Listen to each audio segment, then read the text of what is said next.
Suomen musta metallikansa, black metal-musiikin ystävät, juhli heinäkuussa tuskafestareillaan Helsingissä. Samaan aikaan istui kaksi heidän veljään ja sisartaan musiikissa, Daniel ja Manuela Ruuda, tutkintavankeudessa Saksassa syytettyinä satanistisesta rituaalimurhasta. Black metallia harrastanut saatananpalvoja pariskunta surmasi sieluvihollisen käskystä ystävänsä 66 saatanallisella puukoniskulla.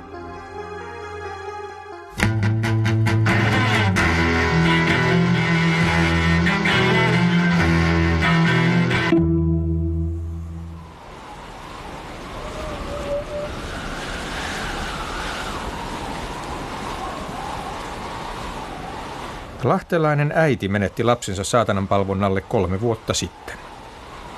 Se on pahempi kuin lapsen huumekoukku. Miksi se on pahempi? Koska se muuttaa nuoren persoonan kokonaan. Sä et tunne sitä lasta. Sä et tunne sitä lastasi enää. Musta on valkoista ja valkoinen on mustaa.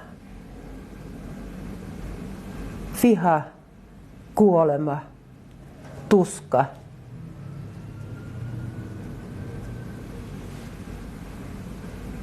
Pelot ja kauhu. Ne täyttävät lapsen mielen ja nuoren mielen. Ellei heti, niin hyvin pian. Myös turkulainen Anne Pönni sai tuntea pahan kosketuksen. Mulla tuli semmoinen mieletön viha, joka ei lähtenyt musta itsestä. Se sai mut niinku sellaisen transsitilaa se viha välillä, niinku, että mä en ymmärtänyt itsekään mitä mä touhuin. Mä en pystynyt yhtään hallitsemaan mua itteeni. Ja sit mä rupesin myöhemmin kuuntelemaan sitä black metallia mun kavereitten kautta sillä, että se musiikki sai mut vaan niinku enemmän niinku kietoutumaan siihen pimeyden ympärille. Niinku, että se veti mut mukaansa. Se oli kuin magneetti se musiikki.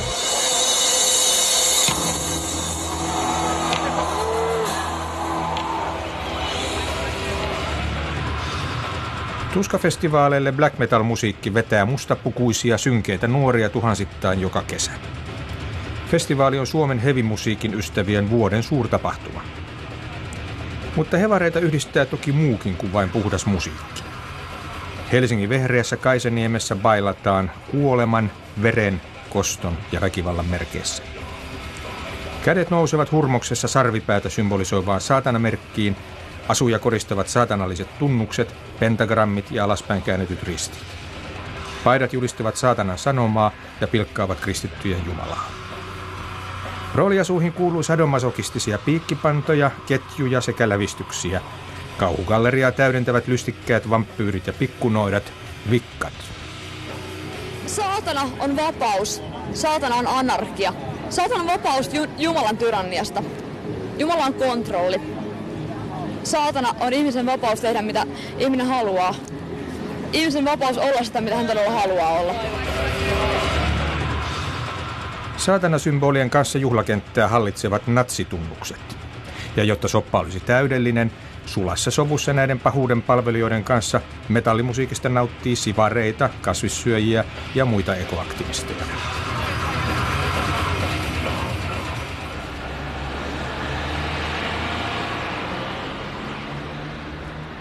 Raumalainen erityisopettaja Keijo Ahorinta on auttanut saatananpalvonnan otteeseen joutuneita nuoria ja heidän perheitään jo 10 vuoden ajan. Mikä yhdistää saatananpalvojia ja uusnatseja? Voimakas käsitys siitä, että he itse ovat itsensä jumalia ja silloin tämmöinen puhdistautuminen, puhtaille ihmisille, niin se on se ideologian pohja. Mä oon kuunnellut pienestä ikään ja pienestä iästä pitäen metallia ja se on hyvä musiikki. Metallikulttuurissa on kaivettu esille muinaiset germaaniset pakanajumalat ja uskonnot. Suomalaisille metallisteille Kalevala on tärkeä myyttinen innoituksen lähde. Mä en usko Jumalaa, että Oodin ja nämä vanhan Suomen uskonnot, niin ne on mulle paljon tärkeämpiä.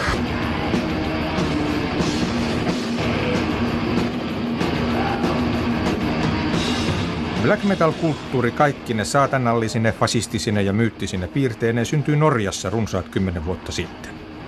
Norjan ahdasmielisessä uskonnollisessa ilmapiirissä saatanan palvonta löi takaisin lujaa ja se huipentui 20 arvokkaan puukirkon polttamiseen. Norjan saatananmetallin johtohahmo, Burzum-yhtyeen solisti Varg Vikernes, istuu parhaillaan vankilassa murhattuaan erään toisen metalliyhtyeen jäsenen, jota hän piti kommunistina ja homoseksuaalina. Vikernesin filosofiassa nousee natsistinen antihumanismi vahvana esiin. Vastustan sivilisaatiota, joka raiskaa äitimaan ja murhaa ihmisrotujamme, joka kiduttaa eläimiä ja tuhoaa kaiken, mikä on hyvää, puhdasta, luonnollista ja tervettä. Tämän sairaan degeneroituneen luonnonvastaisen, juutalaiskristillisen sikakapitalistisen sivilisaation kehittäminen ei tule kysymykseenkään. Heil äitimaa!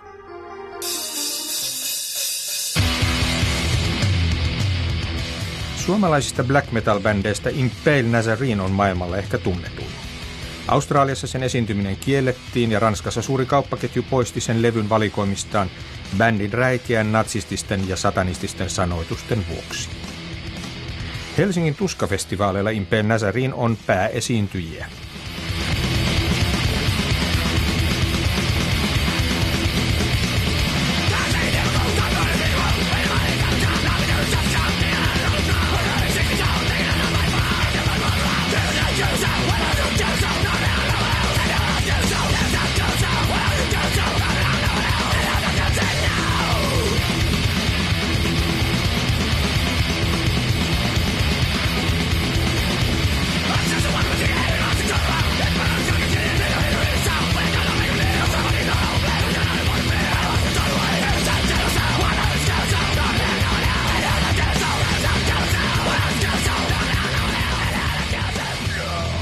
Impale Nazarene kielsi lavashowstaan kuvatun nauhan esittämisen ohjelmassa.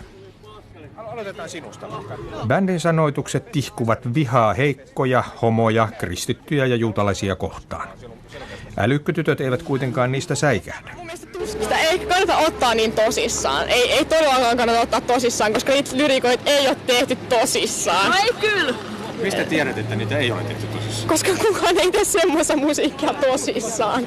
Tai sitten jos tekee, niin kannattaisi ehkä mennä lataamoon hetkeksi rauhoittumaan. Kun keskustelumme etenee, käy ilmi, että Pentti Linkolan maailmantuska sekä ekofasistiset ajatukset viehättävät tyttöjä. Niin mun mielestä todellakin on liian paljon ihmisiä. Mun mielestä meillä on sama näkökulma, että mun mielestä ainakin ehkä 95% ihmisten, siis koko maailman kansasta pitäisi tappaa. Ja mä olen valmis myöskin olemaan yksi osa siitä. Miksi pitäisi tappaa? Koska silloin maailma olisi paljon parempi, vaikka luonto alkaisi ehkä mahdollisesti, jos se osa ihmisistä olisi yhtään järkeviä. Luonto alkaisi ehkä elää uudestaan, alkaisi elättää tätä maailmaa, alkaisi olla niin kuin oma. Mutta me ollaan tavallaan osa. Klassinen humanismi lähtee ajatuksesta, että ihmisellä on itseisarvo, ihminen on kaikkein arvokkain. Mun mielestä ihmisellä ei oikeastaan mitään arvoa, koska ihminen ei ole tehnyt mitään hyvää tälle maailmalle. Ei todellakaan mitään hyvää. Ihmisen ei, siis varsinkin kristinuskon tulon jälkeen, ihmisen ei ole mitään hyvää annettavaa tälle maailmalle, mutta kuin se, että teollistua lisäännytään. Ei yksinkertaisesti mitään hyvää. Sen jälkeen on niin luonto hylätty täysin, ketään ei enää kiinnosta luonnon tilaa, kaikki vaan haluaa lisää rahaa, lisää rahaa, lisää rahaa, lisää kauniita vaatteita, viinaa, tupakkaa, kauniita naisia, kauniita miehiä, urheiluautoja, joka on täysin turhaa. Nahkapää Kai Kotamies antaa kannatuksensa Impale Nazarenin kehotukselle tappaa heikot ja elinkelvottomat. No se on ihan oikein. Ei heikkoja ja vammaisia ja semmosia täällä tarvitaan.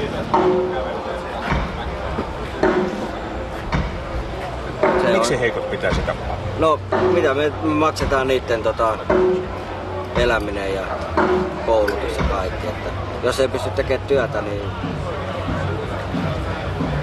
se on niskalaakaus.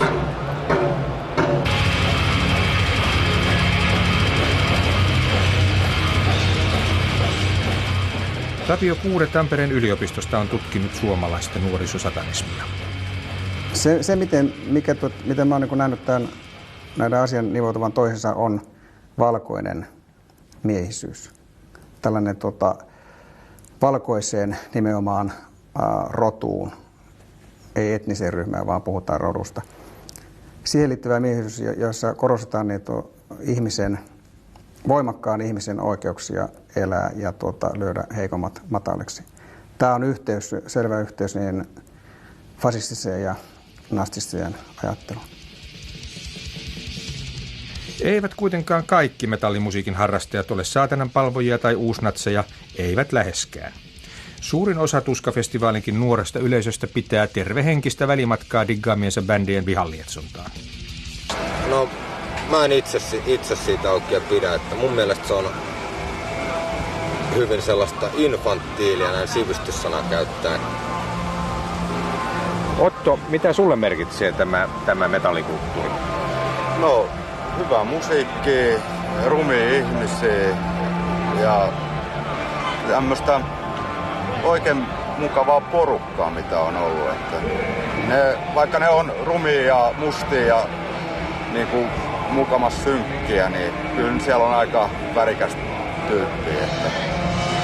Täällä on voimakkaasti esillä tämmöiset satanismiin ja jopa natsilaisuuteen liittyvät symbolit. Mitä ne sinulle merkitsevät? Ne ei merkkaa mulle yhtään mitään.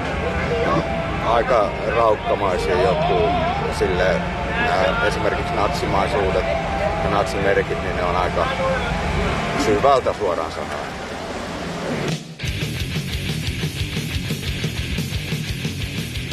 Tavalliseen tasapainoiseen nuoreen saatanakultin houkutus ei yleensä tepsi.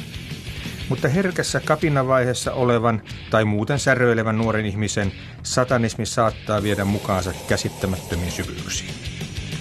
Ensinnäkin lasten ulkoinen olemus muuttui. Se muuttui mustaksi, suttuiseksi ja tuli omituisia koruja.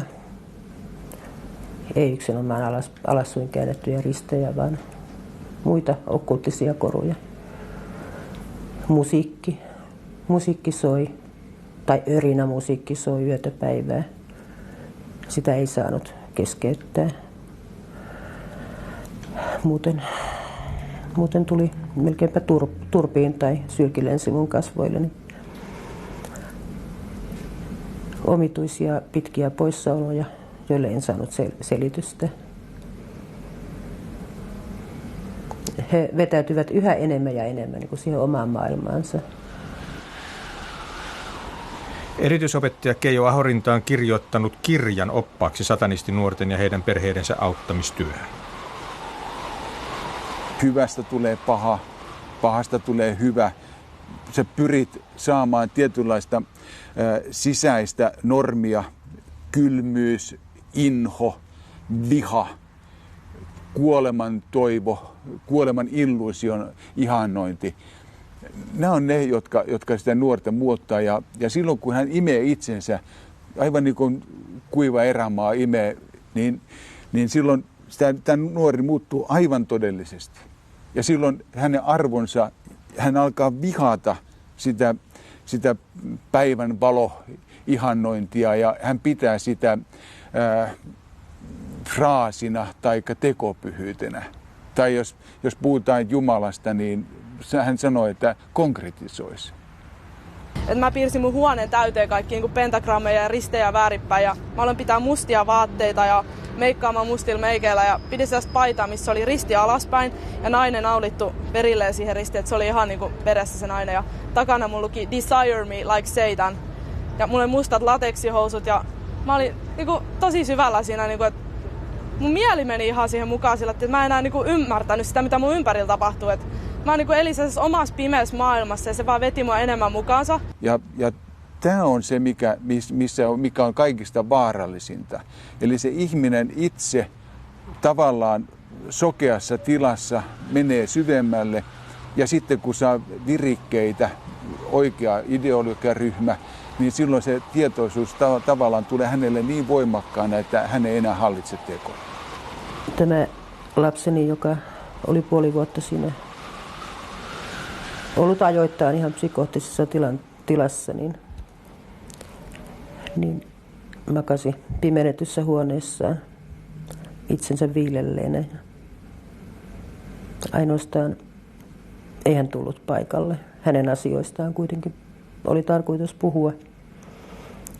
Ainoastaan sosiaalityöntekijät, joita hän oli tottunut pyörittelemään pikkusormensa ympäri, kävivät häntä vilkaisemassa. Asia jäi siihen. Ei mitään tapahtunut. Mulla tuli tosi sairaat ajatuksia, että kun mä kuulin aamulla, lapset tuli meidän äidin hoitoon. Ja mä kuulin, kun ne huusi siellä. Mun tuli, että voi että mä naulitsen noin kohta ristillä ja mä revin ne palasiksi ja mä palottelen ne, että miksei niitä voi tappaa, että kaikki lapset sais tappaa.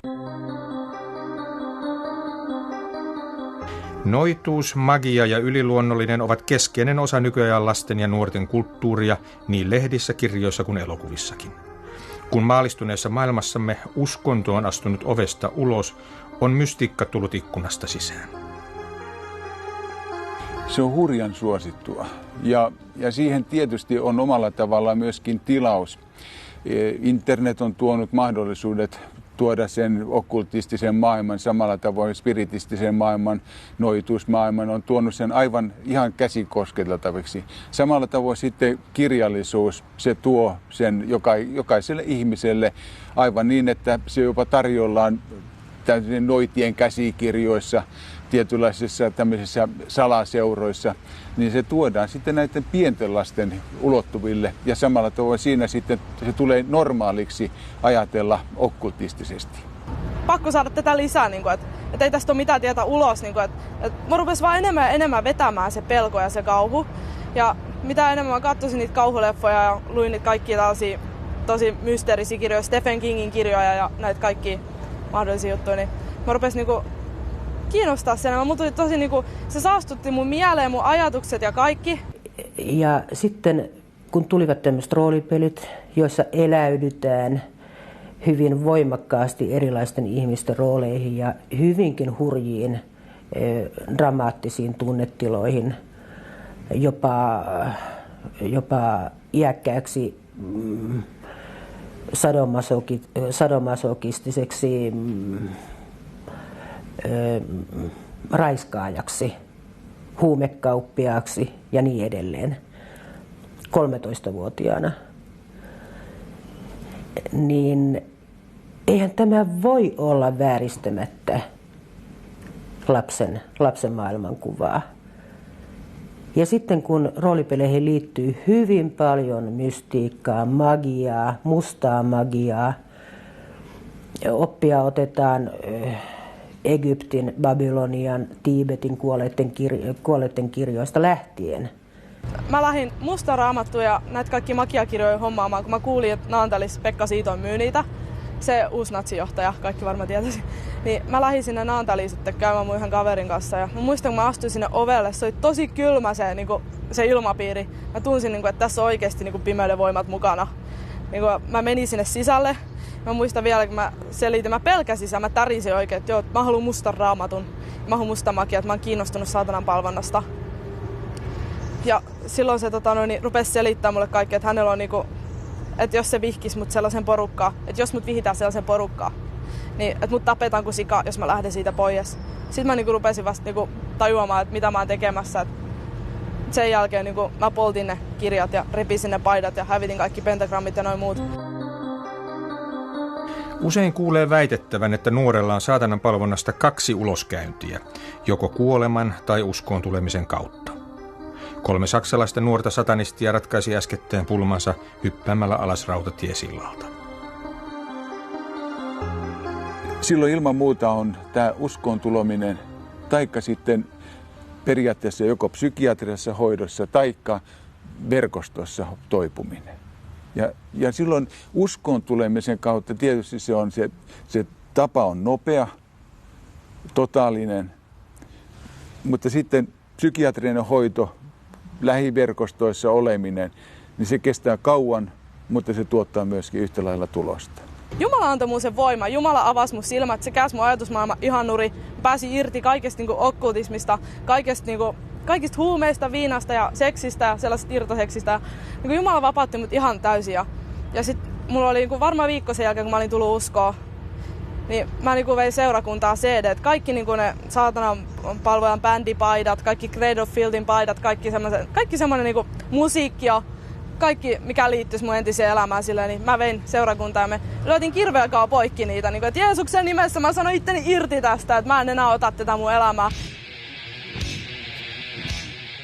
Kun saatananpalvoja päätyy mielisairaalaan, on välitön syy yleensä itsemurhayritys. 10 Kellokosken sairaalaan hoitoon joutuvasta satanistista on 9 tyttöjä. He ovat joutuneet kokemaan satanistijengeissä niin raakaa väkivaltaa ja hyväksikäyttöä, että eivät ole sitä murtumatta kestäneet. Kuinka vakavia henkisiä vammoja saatananpalvonta voi aiheuttaa? Kyllä minusta sitä voi verrata äärimmäisen vakaviin psyykkisiin häiriötiloihin, joissa joko oma henki on vaarassa tai sitten toisten henki on vaarassa. Katsotaanko sitä sitten depression näkökulmasta tai mistä tahansa, niin kyllä se on verrattavissa minusta kaikkein vakavampiin psyykkisiin häiriöihin. Kuinka vaikeita tapauksia nämä ovat hoidollisesti? Erittäin vaikeat psyykkiset häiriöt ovat erittäin vaikeasti hoidettavia.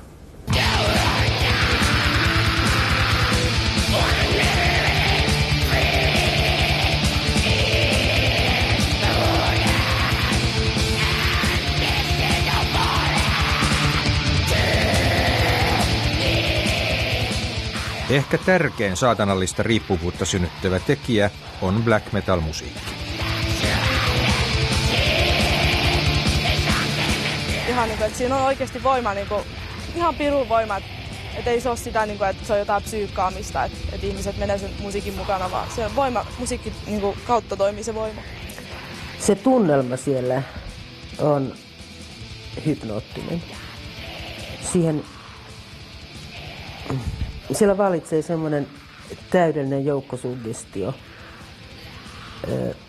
Se näyttää joko tuuruttavan, ainakin jos on kuulijan aineissaan, tai sitten herättävän raivoon ja vihaan.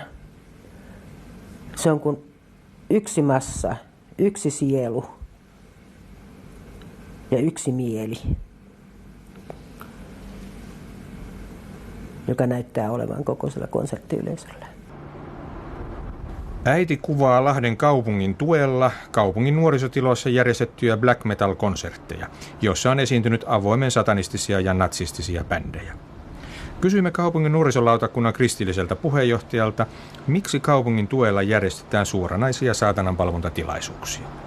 Ei täällä mitään saatananpalvontakonsertteja tai mustia messuja tai mitään tällaista ole. Että täällä on musiikkia, johon liittyy synkät vaatteet ja tummiin pukeutuminen ja mukana on varmasti myös niitä, jotka ajattelevat, käyttävät tämmöisiä satanistisia tunnusmerkkejä, mutta toisaalta mihin me vedetään se raja, se on aina kysymys, että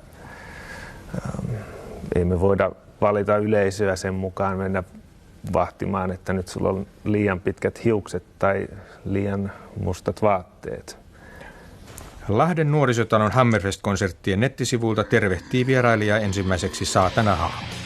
Konsertit ovat hurmoksellisia tilaisuuksia, joissa kaikki esillä olevat merkit ja symbolit ovat saatanallisia. Eikö tämä täytä jo palvontatilaisuuden tunnusmerkit?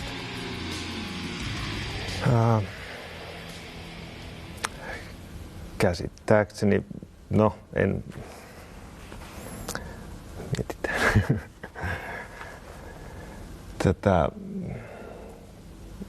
Mä en ole nähnyt näitä sivuja, enkä ole sillä lailla siihen perehtynyt, mutta kuitenkin se, mikä tässä on oleellista, on se, että näihin lieveilmiöihin, mitä tässä vuosia sitten jo on ollut, niihin on puututtu ja jokaisen konsertinjärjestäjän kanssa joka kerta ennen konserttia käydään läpi pelisäännöt. Poliisi ja nuorisotoimen edustaja on paikalla ja käy nämä pelisäännöt läpi. Uusiin pelisääntöihin kuuluu muun muassa sopimus, että tekoverta ei enää heitetä lavalla, eikä keinopeniksiä ja vaginoita myydä konsertin yhteydessä. Mitä tiedät saatananpalvonnan vaikutuksista nuorten mielenterveyteen? Tiedän, että se on hyvinkin tuhoisaa. Myös radiolla ja TV:llä on omat metallimusiikin erikoislähetyksensä, muun muassa Yleisradiolla. Radio Mafian Metalliliitto-ohjelma esittää muun metallin ohella kovaa satanistista ja natsistista heviä. Ohjelmalla on lähes 40 000 kuuntelijaa. Että nämä ohjelmat vetää aika itsenäistä linjaa, että meidän täytyy luottaa tämmöisen erikoistoimittajan arvostelukykyyn siitä, että miten hän valitsee ohjelmaansa. Luonnostakaan kaikkea ei voi seurata koko ajan. Ruotsinkielisen kanavan Metallvektana ohjelmalle on asetettu selkeämmät rajat. Me ei soiteta white power, tämmöistä natsimusiikkia, ja sitten meillä on tämmöisiä, sanotaan nyt seksuaalisia rikoksia koskevia lauluja, missä yllytetään semmoisen, niin sitä pyritään karsimaan kovalla kädellä. Annan kanavapäällikölle luettavaksi hänen ohjelmassaan usein soitetun Impale Nazarinin kappaleen Vitutuksen multihuipennus.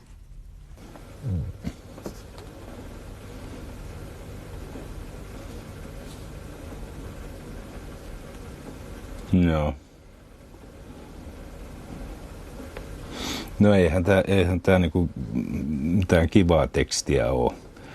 Ja en mä nyt tiedä. Pitää kyllä sanoa, että tää on mennyt mun ohitse, että en mä ole näitä tekstejä lukenut, koska kyllä mä näitä biisejä on kuullut. Impale Nazarinin sanoitusten tekijä Mika Luttinen kieltäytyi haastattelusta. Toistaiseksi järkyttävin suomalainen saatanapalvontaan liittyvä rikos tehtiin Hyvinkäällä vajaat 3 vuotta sitten. 4 hengen satanistiryhmä surmasi ja paloitteli jengin heikomman jäsenen ritualistisin menoin. Musiikin osuus on erittäin tärkeä tässä teossa. Musiikki on ensinnäkin yhdistävä tekijä ja tämä musiikki luo jollakin tavalla tällaisen otollisen ilmapiirin. Ja tämä musiikin sanoitus usein käsittelee väkivaltaisia tekoja, verta ja jopa uhraamista. Tässä tapauksessa tuli ilmi, että erästä kappaletta kuunneltiin siellä useampaankin kertaan ja siinä kappaleessa nimenomaan puhuttiin uhraamisesta muun muassa. Satanisti-jengi lietsoi itsensä murhamielentilaan kuuntelemalla kerta toisensa jälkeen Kainin tekemästä Aabelin uhrauksesta kertovaa black metal-kappaletta.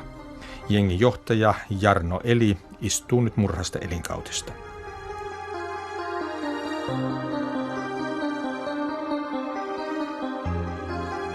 Järkytys Hyvinkään tapahtumista pysäytti saatananpalvonnan etenemisen ainakin joksikin aikaa. Mutta merkkejä villityksen uudesta noususta on taas näkyvillä.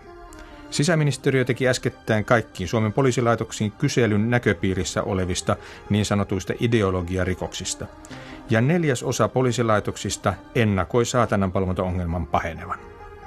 Kyllä mä yllätyin siitä, että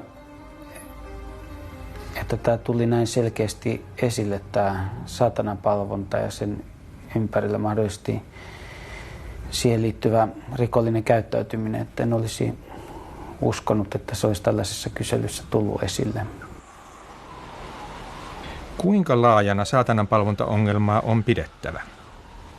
Sen vakavuuden arviointi kultin uhrien lukumäärää laskemalla lienee lopulta tarkoituksetonta. Se koskettaa tänä päivänä äärimmäisen syvästi, äärimmäisen vakavasti yksilöitä ja heidän ohessaan sitten myöskin perheitä. Ja siellä se on tragedia. Sen yksilön plus sen perheen ja sen yhteisön tragedia.